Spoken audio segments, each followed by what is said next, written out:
Status of the force. I'm a data person. I won't say what I usually say, but I'll say it a different way. If you don't have data, you don't have crap, right? Because if you don't look at the data, how do you know what you need? So let's just jump into the next slide. I know it's hard to see in the back, but if you can see the tops of the bars, the top of it is the Army National Guard, and the lower half is the Air National Guard, and it's on suicides.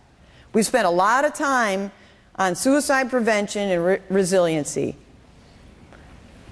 But this is just to give you an idea overall with the next few slides on stress on the force. Next slide. These are divorce rates. The top half again is the Army National Guard, the lower half the Air National Guard, as compared to the U.S. Divorce rate. Okay? Next slide. Dwell rates. Dwell, as we know, with the drawdown in Iraq and the reduction of deployments to Afghanistan. I did read, though, in the paper on the way here that there's some decade agreement beyond 2014. However, the level of support that's going to be provided to Afghanistan is currently unknown. But I think that as we continue to see dwell rates increase, frankly, your jobs just got tougher. This past year when I went to the National Volunteer Workshop and we had the USO concert, wasn't that fabulous for those of you who got a chance to attend? I was sitting next to a gentleman who had come down from Camp Atterbury, and he was going on his 5th or 6th deployment. His son was with him. Yes, ma'am. It is the time between deployments. So the goal for the Army National Guard dwell rate is 5 years between deployments. So if I deploy this year, in theory, looks good on a chart, right? 5 years later, I would deploy again. Okay? Good question. And so I was sitting there talking to this gentleman who had gotten a pass from Camp Atterbury, had come down to see his son, who was one of the volunteers. His son was a volunteer from Texas. His son was 16 years old and probably hasn't seen his father in a long time. Probably doesn't even know his father very, very well. And I say that not to be mean or anything, but after talking with his dad said, I spent the first 3 deployments. My employer couldn't support me deploying anymore. And so, it was kind of, if you continue to deploy, I'm sorry, but I can't support you to do that anymore as an employer. And so deploying and ADOS became his employment. So he had deployed 5 and 6 times.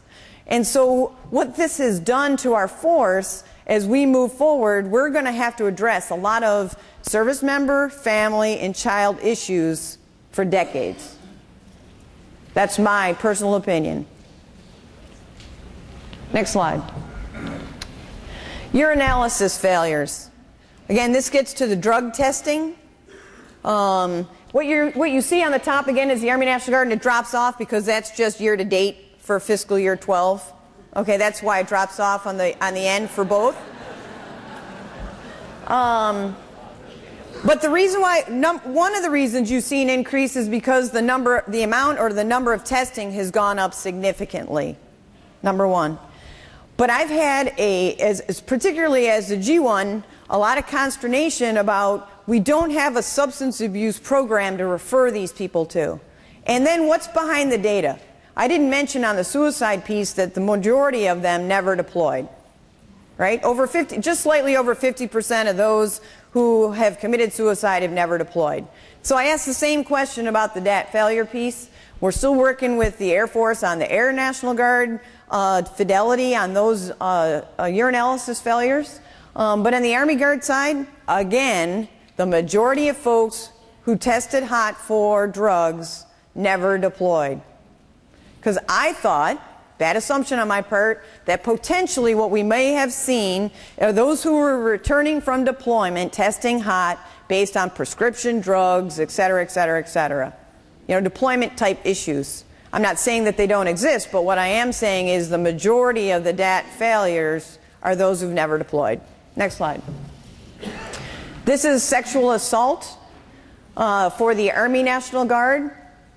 This says, I believe 81, but I think we're up to about 90 right now. Two things going on here. A lot of discussion, as you know, in the papers, with Congress, with everybody, right?